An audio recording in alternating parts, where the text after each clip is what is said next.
गुड्डू जयपुर के पास ही एक गांव में अपनी बूढ़ी माँ के साथ रहता था। वो छोटी छोटी मूर्तियां और खिलौने बेचकर अपना घर चलाता था।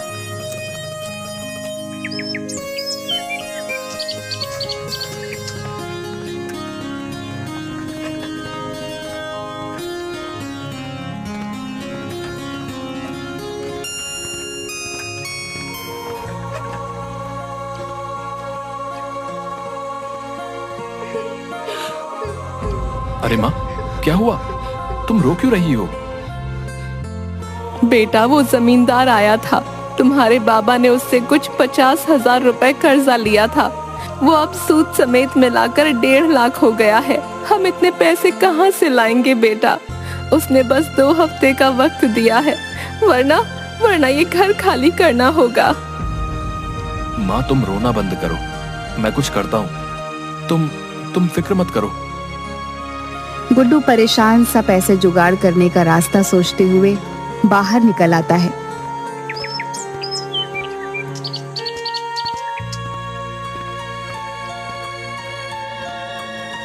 तभी घूमते हुए उसकी नजर एक बड़े से पोस्टर पर पड़ती है।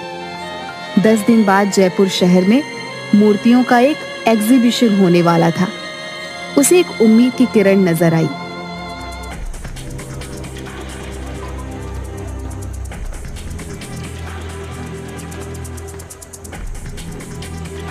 उसने तुरंत वापस लौटकर मूर्ति बनाना शुरू किया और 9 दिन की मेहनत के बाद 10वें दिन मूर्ति लेकर एग्जीबिशन में पहुंच गया। देखिए सर, ये मेरी सबसे कीमती मूर्ति है। और तुम्हें लगता है ये मूर्ति एग्जीबिशन में रखने के लायक है? पर क्यों सर, क्या हुआ? कोई कमी रह गई है क्या? कमी? गुड्डू, तुम इसे मूर्ति कह रहे हो? ये मूर्ति कहने लायक ही नहीं है, मिट्टी का कबाड़ है, कबाड़। सर, ऐसा मत कहिए। इस मूर्ति को बनाने के लिए मैंने बहुत मेहनत की है। इसे मेहनत नहीं कहते गुड्डू। ये मूर्ति एग्जीबिशन में तो क्या, कहीं पर भी रखने के लायक नहीं है। ले जाओ इसे वापस। ये मूर्ति सिर्फ कचरे के डिब्बे में फेंकने लायक है। ले जाओ इसे यहां से। गुड्डू की आंखें भर आई। अपनी मेहनत को इस कदर अपने सामने बिखरते देख वो बहुत दुखी हो गया। गुड्डू ने आंखों में आंसू लिए उसे देखा और अपनी मूर्ति के टुकड़ों को समेटकर वहां से निकल गया।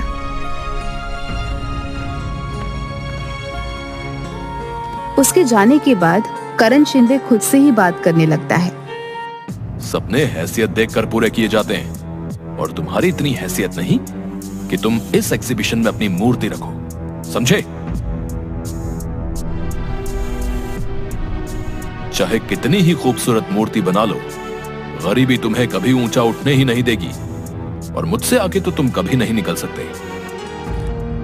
गुड्डू रोता हुआ बाहर चला जाता है और सोचने लगता है कि अब वो क्या करे। वो माँ से वादा करके आया था, वो पूरे पैसे लेकर आएगा। अब वो माँ को क्या जवाब देगा?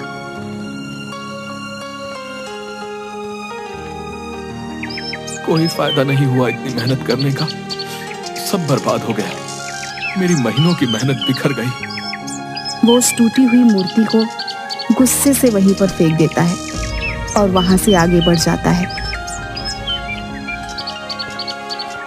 पर कुछ दूर जाने के बाद ही वो वापस पलट कर देखता है। उसे अपनी मूर्ति से बहुत प्यार है, जैसे उसका ही हिस्सा हो। वो ऐसे कैसे उसे फेंक सकता है? चाहे जो भी हो, चाहे मैं कितनी ही बार असफल रहूं, पर मेरी मूर्तियां मैं नहीं फेंक सकता। एक दिन यही मुझे कामयाब बनाएंगी। हाँ। गुड्डू ऐसे ही इस मूर्ति को लेकर वहां से निकल जाता है।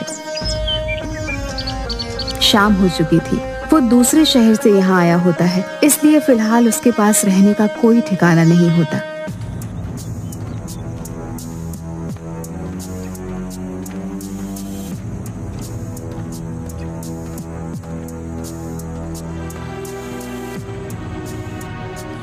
गुड्डू बहुत थक गया होता है, इसलिए वहीं बेंच पर पीठ लगाकर एक झपकी लेने लगता है।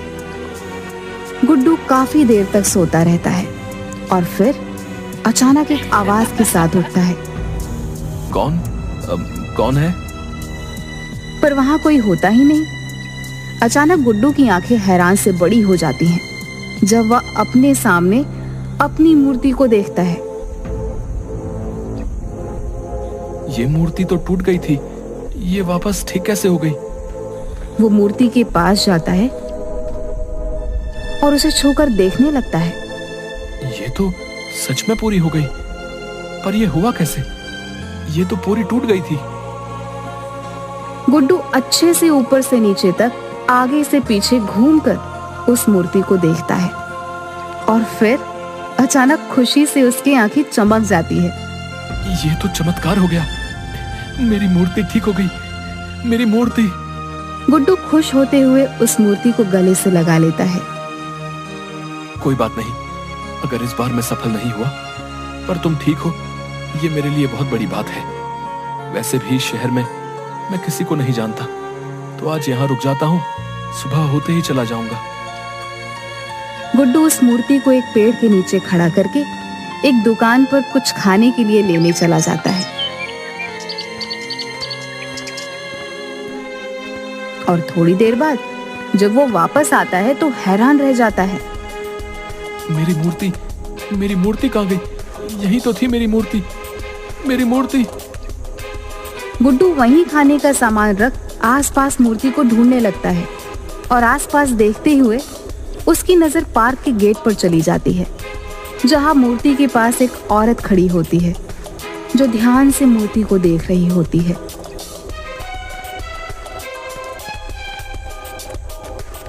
कौन हो तुम और मेरी मूर्ति को कहाँ लेकर जा रही हो? ये आपकी मूर्ति है?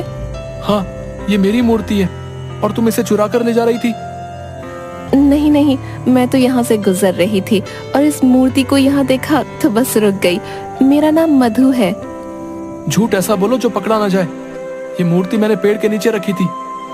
पर मैंने तो इसे यहीं देखा, ये यहीं पर थी। गुड्डू उसे घूरने लगता है। भला मूर्ति खुद तो चल कर आई नहीं है, कोई इसे यहाँ लाया ही होगा ना? मुझे नहीं पता, पर आपकी ये मूर्ति बेहद खूबसूरत है। आपने खुद बनाई है? हाँ, मैंने बनाई है, पर कोई मतलब नहीं है। मतलब क्यों नहीं? कितनी खूबसूरत मूर्ति है ये। ऐसी और भी होंगी, आप इन्हें एग्जीबिशन में क्यों नहीं रखते? कौन रखेगा मेरी मूर्ति को एग्जीबिशन में? वहाँ तो बड़े बड़े लोगों के राज हैं और मैं ठहरा छोटा सा मूर्तिकार। अरे, इसमें छोटे बड़े की बात कहाँ से आई? बात तो तुम्हारे जादू की है। कितनी खूबसूरत मूर्ति है। तुम बहुत हुनरमंद हो। तुम्हारे हुनर में ऐसा जादू है कि मूर्ति बिल्कुल जीवित नजर आती है। हुनरमंद होने का क्या फायदा जब मैं कुछ कर ही नहीं सकता? हम गरीबों की मदद कौन करेगा? ऐसा क्यों बोल रहे हो? अगर तुम बुरा ना मानो तो मैं कल होने वाले एग्जीबिशन में तुम्हारी मूर्ति को रखवाना चाहती हूँ। कल वाले एग्जीबिशन में? पर कैसे? कौन है आप? मधु ने उस मूर्ति को देखा और कुछ सोचने लगी। मैं एक मूर्तिकार हूँ। सिर्फ मूर्ति ही नहीं बनाती, बल्कि उनकी भावनाओं को भी समझती हूँ। और कल ये मूर्ति एग्जीबिशन में जरूर रखी जाएगी।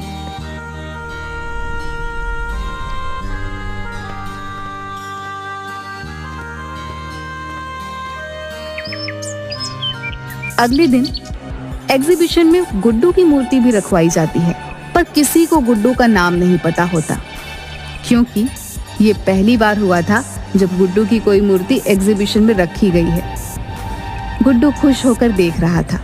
सबसे ज्यादा भीड़ उसकी मूर्ति के सामने होती है और ये सब देखकर उसे बेहद खुशी होती है। करण शिंदे ये सब देखकर उसके पास आता है।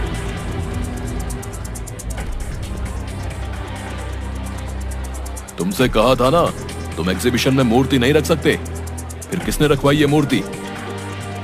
आपने तो तोड़ ही दी थी, और शायद आज मेरा यहाँ आना लिखा था। मेरी मूर्ति ठीक भी हो गई और मधु जी ने मेरी मूर्ति एग्जीबिशन में रखवा भी दी। मधु? ये कौन है? एक मूर्तिकार है, यहाँ एग्जीबिशन में है वो। शायद उनकी मूर्तियां भी हैं। यहाँ मधु नाम की कोई मूर्तिकारा नहीं है और ना ही उसकी कोई मूर्ति है। गुड्डू उसकी बात सुन हैरान रह जाता है। वो इधर उधर देखता है पर मधु उसे कहीं नहीं दिखती। वो सारी मूर्तियों को भी देखता है पर उसे कहीं पर भी मधु की मूर्ति नहीं मिलती। ये सब क्या हो रहा है? मधु नाम की कोई इंसान नहीं। फिर वो कौन थी जो कल मुझे मिली थी, जिसने मेरी मूर्ति यहाँ प्रदर्शनी में रखवाई? गुड्डू परेशान सा यहाँ वहां देख रहा था। तभी अचानक उसकी नजर अपनी मूर्ति पर चली गई। मूर्ति का मुस्कुराता हुआ चेहरा देख गुड्डू को याद आने लगा। अचानक उसकी टूटी हुई मूर्ति का जादुई तरीके से ठीक हो जाना, फिर मधु का उससे मिलना, मूर्ति का प्रदर्शनी में आना और अब मधु का गायब हो जाना।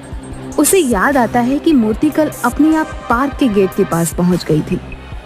गुड्डू सारी कड़ियां जोड़ता है और उसे एहसास होता है कि उसकी मूर्ति तिलिस्मी हो गई थी। शायद ये उसकी मेहनत और लगन का नतीजा था। इसका मतलब ये सब मेरी मूर्ति ने किया है। ये तो चमत्कार है। गुड्डू खुश हो जाता है। इतनी में एक आदमी उसके पास आता है। सुनिए, मेरा नाम यश पाटिल है। मुझे आपकी मूर्ति बेहद पसंद आई है। माफ कीजिएगा, ये मूर्ति बेचने के लिए नहीं है। ओह, तो क्या आप मेरे लिए ऐसी ही कोई खूबसूरत मूर्ति बना देंगे? हैं? मेरी पत्नी को मूर्तियों का बहुत शौक है जी। मैं आपको मुंह मांगी कीमत देने को तैयार हूँ। प्लीज मना मत कीजिएगा। हाँ हाँ जरूर, मैं आपके लिए मूर्ति बना दूंगा। गुड्डू को वहाँ कई लोग उस मूर्ति की कीमत लगाने को बोलते हैं, पर गुड्डू नहीं बताता। तो वहाँ खड़े कई लोगों ने खुद उसे मूर्ति बनाने को कहा था और मुंह मांगी कीमत में खरीदने को भी।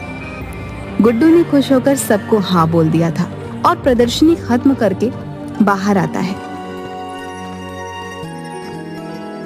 तो वहाँ दो आदमी पहले से ही उसका इंतजार कर रहे थे। सर, हमने आज प्रदर्शनी में आपकी मूर्ति देखी, पर आपने कहा वो बेचने के लिए नहीं है। अगले महीने एक स्कल्पचर एग्जीबिशन होने वाला है। क्या आप उसके लिए मूर्ति बना सकते हैं?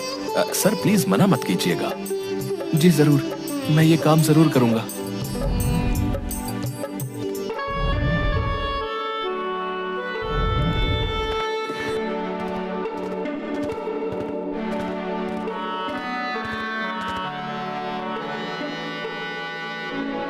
उसे यकीन हो गया था कि ये सब उसकी मूर्ति ने किया है। वो लोग 2 लाख रुपए एडवांस भी देते हैं, जिससे गुड्डू जमींदार के पैसे चुका देता है।